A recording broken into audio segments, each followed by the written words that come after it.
نشانی آمدی، تو با اسبی سفیدی مهربانی آمدی. تو از دشت‌های دور و جاده‌های پرغبار برای هم صدایی هم زبانی آمدی. تو از راه میرسی پر از گرد و غبار، تمامی انتظار میاد همراه بهار.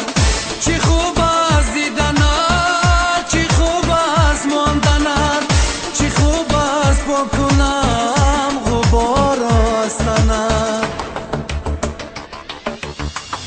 غریب و آشنا دوستت دارم، بیا مرا همراه ببر به شهر قصه ها.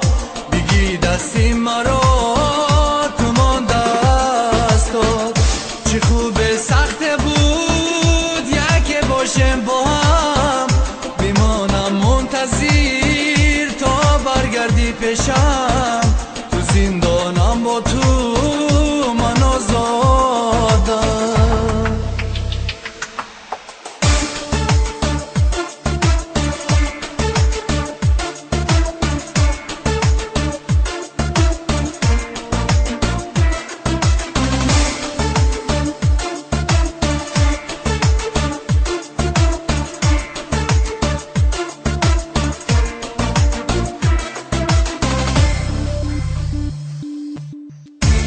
از شهری غریبی به نشانی آمدی، تو با اسبی سفیدی مهربانی آمدی. تو از دشت‌های دور و جاده‌های پرغبار برای هم صدایی هم زبانی آمدی.